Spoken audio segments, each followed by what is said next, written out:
Basically, when women start with me in the beginning, we start with the body. If your body is inflamed, say if your body is tired, you have lack of energy, if you have hormonal imbalances, if your body is not fully functional, then nothing else will make sense. In my 30s, I was diagnosed with prediabetes, the same disease that took my mom's life at 52, and she died of diabetes. So on paper, outside everything was perfect. But on the inside, something was breaking. Something whispered in me that this is not the life. I'm here to survive. My life here is to live fully and thrive. What is Dr. Nilufer's gem of an insight? Welcome to Gems with Harakh, a podcast where luxury meets meaning and where the stories behind extraordinary people shine just as bright as the diamonds themselves. I'm Harakh Mehta, fourth-generation jeweler, spiritual thinker, and founder of Harakh, a high jewelry house featuring the finest colorless diamonds and rare gems, guided by my Indian heritage and a deep belief in compassionate luxury. Each week, we go beneath the surface to uncover the rare qualities that make a life truly precious. I'm getting goosebumps. Oh my word. I'm grateful that you're here. My motto in life is be kind and serve. I mean, it makes me happy to make other people happy. When we receive, we give, and it feels just as good to give. I think that's exactly what this show is about. This week's gem is a beautiful example of how having courage, faith, and following your heart can lead to fulfillment and purpose beyond your wildest dreams. Dr. Neelofer Basaria is a transformational expert dedicated to empowering women through a unique blend of Eastern and Western approaches. And while helping others may have always been her passion, it was a journey of courage and spiritual exploration that ultimately landed her here. Dr. Nilufer, welcome to Gems with Harakh. Thank you so much. It's my honor. So, what exactly is a transformational expert? So basically, it's transforming your health from where it is to where you want it to be. Wow, that sounds so amazing. I can think of like hundreds of people, actually millions of people probably, who require that. And guide us a little bit about the process. Where does it start from? How do you do it? And what are some of the results you achieved? Basically, when women start with me in the beginning, we start with the body. And if your body is inflamed, say if your body is tired, if you have lack of energy, if you have hormonal imbalances, if your body is not fully functional, then nothing else will make sense, right? Mm-hmm. So when I start with women, we start with healing the gut, lowering the inflammation down. The gut, okay. Right. Okay. Because gut is the place where everything starts. If the you solar heal plexus, the gut, yes, you heal the body, right? Because inflammation starts from there. And so healthy body is the most important. Then we move to a peaceful mind. And when your mind is peaceful, when there is stillness in your mind, then you create a space for presence, right? Creating peace, creating calm so that you can connect to your soul. Mm-hmm. You can go deeper. And then from there, the joy of your heart. So we work on that. You go deeper. You start living in alignment with yourself, with your truth, who you actually are, what are your passions, what are you here to do, what feeds your soul. So a healthy body, a peaceful mind, a joyful heart to live the vibrant soul that you are. I love that. I absolutely love that because it almost reminds me a little bit of like what I was told when growing up in India. In our language, we call it man, vachan and kaya, which means the mind, the speech, and the body. And I almost used to ask, like, why is it in that direction? Should it not be the other way around? So it's interesting how you mentioned that you start from the body and then you go deeper and deeper till you reach your soul. Yeah, but the soul is the foundation. See, soul is present in every aspect. So you're living your soul, but you are enhancing. You are making your body functional, your mind peaceful, your heart joyful, to then exude that soul that you are. Otherwise, if your body is tired and exhausted, the vibrancy of your soul will not come out as it should, right? So we have to cater to the body and we have to calm our mind, because the thoughts are not going to let you live a peaceful life if you don't have a command on them. You see? And you won't get to the deeper joy of your heart. How did you come up with this entire system, if I may call it? I'm sure there's a backstory to it. Yeah. So my story is actually the journey into my work that I do as a health transformation coach. And it started well before I knew it, in my childhood. I was always a studious kid. I would rank high in my class.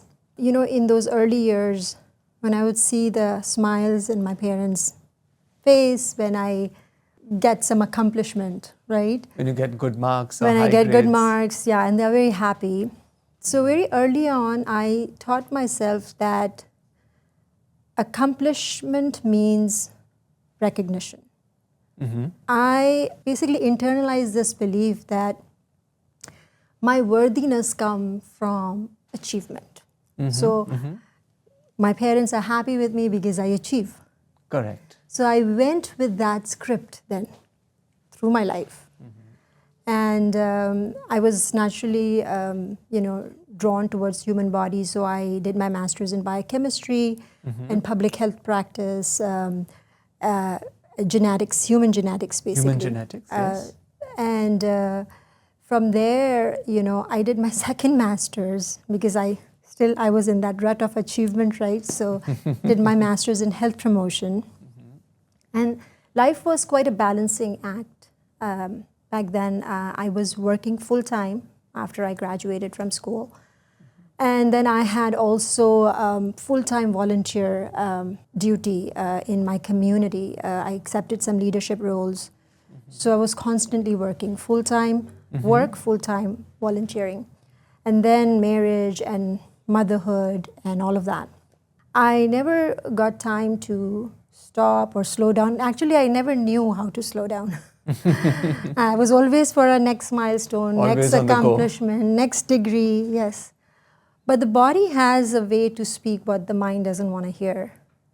And very early on in my 30s, I was diagnosed with prediabetes. The same disease that took my mom's life at 52. She was very young and she died of diabetes. Sorry to hear that. Yeah. So then, my blood pressure was high. I had constant stress. And then this back pain that started from my lower back went all the way down to my leg. That was really terrible. Was it a disc issue? Yes. So sciatica. I was And all this in your 30s? Yes. And with a very young child. She was 2 years old. Yeah, it was really tough. Medications could not do it, so I had to go through surgery. When that was done, it was fixed. I went to my next goal, next milestone, next degree, went through my doctorate program, did my doctorate in public health practice, had my second child, and landed the job that I dreamed of a data scientist at a major healthcare organization doing outcome evaluations for them. Oh, wow. Congratulations. Yes. So I did all of that. So on paper or on the outside, everything was perfect. But on the inside, something was breaking. And it was this one ordinary afternoon when things changed for good for me. I was sitting in my doctor's office. It was a winter afternoon. The skies were gray. The nurse had left the room after taking my vitals, and the silence in the room felt heavier than what I could hold in my heart. So my doctor came. He started talking to me. And when he asked me how I was doing, I could not keep up the performance. I broke into tears. And I told him that I feel tired, I feel exhausted, I feel like a failure. Nothing feels good. I'm not happy. And although I have everything that I wanted. And so he looked at me and he said that you are in depression. And he wrote to me antidepressants. And I looked at that paper, and that was the moment for me to kind of, this is something whispered in me that this is not the life. I'm here to survive. My life here is to live fully and thrive here. So I did not take the antidepressants, not because I was strong, but because I was ready to surrender. So that was my moment of awakening. And it didn't happen overnight. I had to go through many months of, small wins to connect back with myself. I joined a health coaching program. And that pushed me to take care of my body. So I started nourishing my body instead of depriving it. I started taking time for rest and started sleeping for more than 3 or 4 hours, which I had not done in years. 3 or 4 hours? Yes. So sleep was never a priority for me. So because there was so much work and so much to do. So I started sleeping, I started exercising and moving with passion and not pressure. And I leaned into meditation, something that I was introduced in my childhood. It's part of a religious practice, so I got introduced to meditation then, but I seriously leaned into it now. I really softened that inner critic inside of me. Then I really questioned that I don't have to accomplish things to be worthy. I am fine the way I am. So actually, this awakening brought me to my purpose. So I come from a life of science, service, and soul. Right? Science taught me... That's beautiful. Yeah. Science taught me the clinical aspect, the measurement of well-being. But my own experience, and then now the women that I work with, they taught me something that science could not teach me alone. So my purpose was born where physiology and emotion meets. And that's what I do. I work with women now to help them heal from inside out. And we start with, they come to me for weight loss, but we just don't chase the number on the scale. We release what actually weighs them down, which is the stress and the trauma and the burnout and the grief and the lost identity that so many people, so many women silently live for years. That's my passion, and my passion to actually see women to get back to themselves, right? To their original selves, to connect with their own self. What an exceptional and an extraordinary story.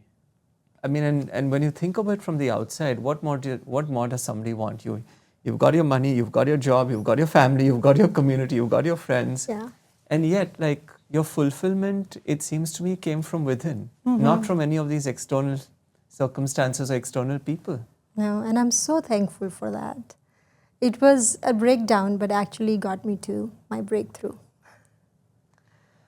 As even you were, like, the moment that stood out for me was that whole scene you created in the doctor's office on the brink of, like, taking depression medication. It really seemed to be like, I'm going to fall off a cliff and it's going to be like this never-ending bottom that I'll never come out of.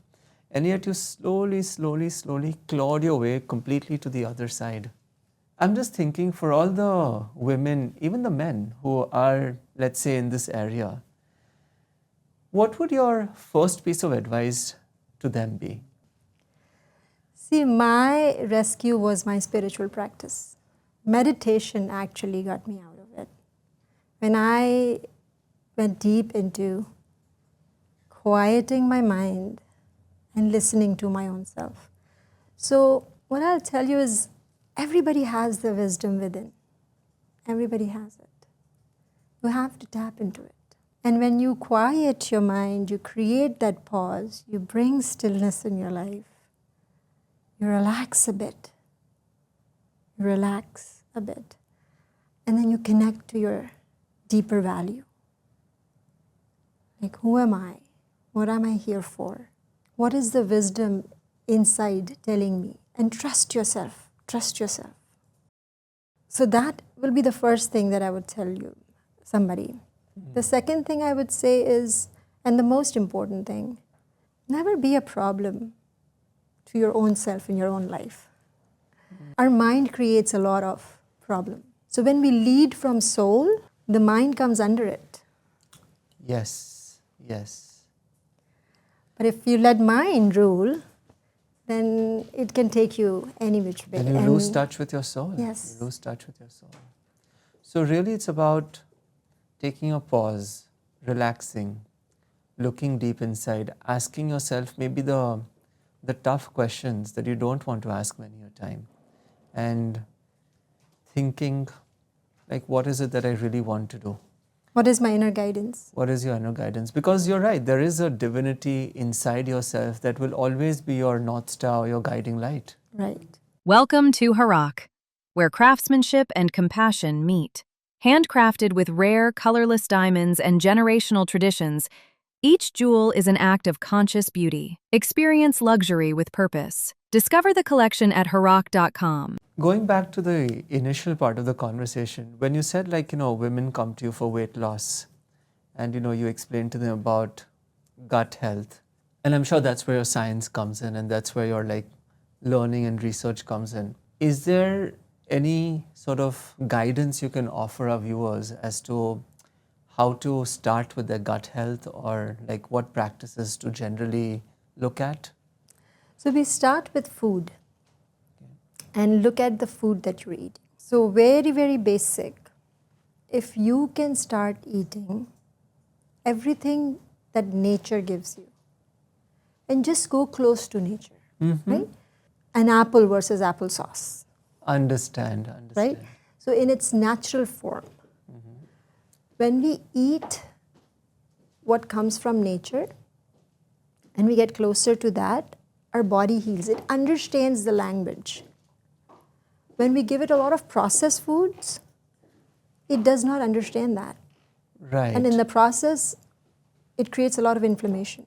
So the very first step is just eat simple, clean, natural foods. Okay. But there is a process that, I teach women who come to me. Once they do that fully with me, they learn to keep their gut, make their gut strong and then keep it strong. So once they lose weight, when you do it the right way and you really heal your gut, then you don't gain it back. So Which is always stop the that holy cycle grail, of isn't it? weight loss and weight gain. So that's why we do gut health. You mentioned that you came to the US at a young age. Tell me what that was like, because it seems like a lot of your philosophy stems from not just your Eastern values, but also a mix of Eastern and Western wisdom. Yeah. And I'm so thankful for that experience too, that I got the foundation from the East and all this meditation and all these practices that actually later came to rescue me. And then I got Western education. And so the combination of that, I think, gave me a lot of strength for my own journey and then what I give back now to women who work with me. It's interesting as I'm reflecting on what you're saying, this combination of Eastern and Western wisdom is powerful, it's magical. In my world, as you know, we run a jewelry brand, it's based on inspiration from India, but it's really drawing upon the practices, the jewelry making practices of the East, made for the Western world. So Western sensibilities, Western designing, but Eastern techniques. And ultimately, which I like to say, the secret invisible ingredient which makes a high jewelry more special than other high jewelry brands is the spirituality behind it. It's the invisible hands that make the piece, that protect the craft, that the artisans that do yoga. Because in our atelier, we have a rule: artisans have to do yoga after they have their lunch. Wow. Before they go back to their desks. And just the stillness, the quietness, the fulfillment, in a sense, almost like, you start with like, feeding your stomach, then you do yoga to quieten your mind, and then you return to work. But really, from a human point of view, like, the artistry and the design, it carries something unseen, an energy that you can feel. You may not be able to see it apparently, but you can feel it, and certainly it lives with you. Yeah, and I totally believe in that spirit and that energy that you put into your work or whatever you're doing. It's just very powerful and very strong. It's almost like supercharging, isn't it? Yes. Like supercharging a piece that you want it to feel as good as it looks. So the intersection of inner and outer beauty. Totally. How powerful. How amazing. And tell me, while we are on this topic, do you have certain jewelry stories that you'd like to share with us? Well, I have this ring that was given to me by my mother-in-law. Oh, may I see it? And so she Stunning. owned it. And she gave it to me when we got married 23 years back. My husband and I. So yeah, this is beautiful. It's just it's simple, nothing extravagant, but this is really, to me, this signifies resilience. Because she lived through struggle, migration, motherhood. Yeah, she lived through sacrifice, yet she loved with softness and kindness. So this gem, reminds me that we can be strong without losing tenderness. We can be powerful without losing compassion. When you describe that ring, it almost feels that she's with you in a sense, and her blessings continue with you. The tenderness, the softness, the love that I'm talking about, I felt that from her heart. So, this is very near and dear to me because this is hers. Well, look, it may be, and that's exactly what it is. On the first glance, it may be a wonderful gold ring with some beautiful gems, and that's great. But what's the invisible part behind it are the precious memories it holds. And that's how you supercharge something. Right. Yeah. And I see you have another ring on. Yeah, this is my husband gave me, this one. This I got from your collection right here. So beautiful. Thank you. That's a one-of-a-kind piece for a one-of-a-kind gem. That piece is called American Royalty.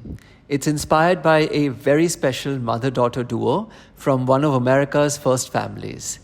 It's a combination of natural and untreated pigeon blood rubies along with our signature colorless diamonds. It has quite the regal touch. And I just love the fact that how the emotion, the spirituality all come together in every aspect of your being. Not just what you're wearing, not just what you're thinking, but like literally your entire soul. And I think that's what you earlier were saying, like, the soul is the foundation for everything. It starts with the soul. Yeah. Well, thank you for those kind words. I really believe in that. And I have yet to see a person who lives a soulful life and is not happy. You live by your soul and you see that in a person's persona, their energy, their face. It just exudes itself. And I think everybody should live by that, should live like that. Life is so peaceful and easy. It's we who complicate it Yes. unnecessarily. Our mind, yeah, we complicate life. So one of the things that we ask our guests to do is to share what I call a gem of an insight. So what is Dr. Nilufer's gem of an insight? So I would say, well, healing begins the moment we stop fighting with ourselves. So when you stop punishing your body and start nourishing it, it softens. when you stop numbing your emotions and start feeling them, they release. When you stop shrinking yourself to be loved, but instead start expanding, because your soul is expansive. Start expanding yourself to be whole, then life meets you differently. Be kind to ourselves, because when we are kind to ourselves and we love ourselves, we love others and we are kind to others. So healing begins when you stop fighting with your own self. Stop coming in your own way. Stop coming in your own way. So what's next for you? What's the future looking like? To continue to live in alignment with my soul, to continue the work that I'm doing, to continue to help women heal themselves, and to spread joy. Well, you know, my name Harakh means joy, so that's how we're connected. That's lovely. And that was the purpose of that was the intention behind launching our brand as well. Because, like you said, I mean, I come from a long line of jewelers. I know before the show, you know, you showed me this ring and we made a crack that maybe one of my great-grandfather's colleagues would have made that ring for your mother-in-law. But that was the whole point of launching our brand. It was about finding joy, and finding joy is all about spreading joy. I think the greatest way to find joy is to spread joy. Totally. Dr. Nilufer, if somebody wants to get in touch with you, somebody wants to find more information about you, how can they do so? They can visit my website. It's drbasaria.com, drbasaria.com. Or you can join me on my Insta. That's Dr. Basaria. With the intention to spread joy, I would like to give this little diary to you wrapped up in this gold pouch. It contains a message of joy, and I hope it speeds you further on your purpose, your mission, and encourages you to reach newer and newer heights. Thank you so much. So that's for Just you. lovely. Thank you so much. I You're very appreciate it. And it was such a joy and an honor to be here, to meet you, to do this, and spread our message. It's been an absolute pleasure. Thank you so much. To learn more about this week's guest and the Harakh brand, follow us on Instagram, YouTube, or visit harakh.com.